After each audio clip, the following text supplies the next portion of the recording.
Gas stove కొలరెక్టాల్ సమస్యలకు ఇంకా భయం వద్దు. మన హైదరాబాద్ లోనే వరల్డ్ క్లాస్ ట్రీట్మెంట్. అతిథిలా రండి, కుటుంబ సభ్యుడిలా వెళ్ళండి.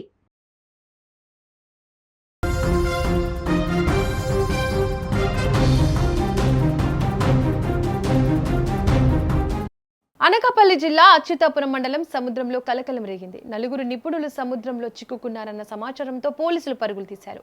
మెరైన్ పోలీసులు రంగంలోకి దిగారు. గజ ఈతగాళ్ల సాయాన్ని తీసుకున్నారు. అతి కష్టం మీద సముద్రంలో చిక్కుకున్న వాళ్ళని తీరానికి చేర్చారు.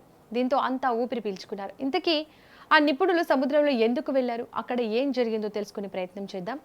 విశాఖపట్నం పోర్టు నుంచి బుధవారం నాడు ఒక ప్రత్యేక బృందం బయలుదేరింది.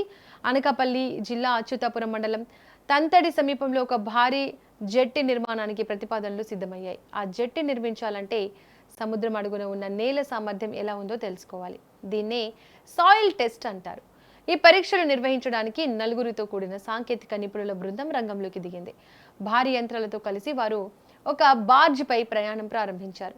సాయిల్ టెస్టింగ్ కోసం ఈ బార్జ్ను 3 శక్తివంతమైన పడవల సాయంతో లాక్కుంటూ పూడిమడక తీరానికి తీసుకెళ్లారు. అంత సజావుగా సాగుతోంది అనుకుంటున్న సమయంలో సముద్రం ఒక్కసారిగా ఉగ్రరూపం దాల్చింది. పెద్ద ఎత్తున ఎగిసిపడిన అలల దాకిడికి ఊహించని విపత్తు ఎదురైంది.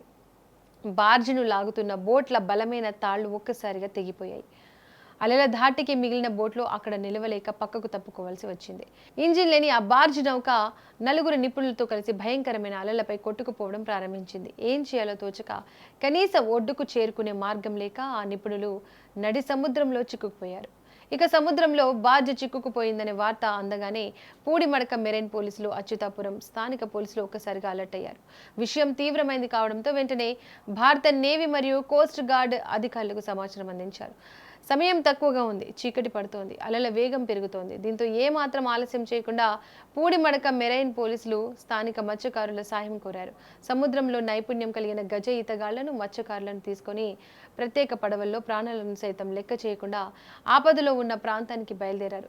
చీకటి పడుతున్న సమయంలో రాకాసి అలల నడుమ గాలించి అతి కష్టం మీద బార్జ్ను గుర్తించారు. అత్యంత చాకచక్యంగా వ్యవహరించిన మత్స్యకారులు, మెరైన్ పోలీసులు ఆ నలుగురు సాయిల్ టెస్టింగ్ నిపుణులను బార్జిపై నుంచి సురక్షితంగా తమ పడవల్లోకి మార్చారు. అతి కష్టం మీద ఆ నలుగురిని క్షేమంగా పూడిమడక తీరానికి చేర్చారు. ఆ నలుగురు నిపుణులు ఒడ్డున కాలు పెట్టడంతో అధికారులు, వారి కుటుంబ సభ్యులు, స్థానికులు ఒక్కసారిగా ఊపిరి పీల్చుకున్నారు.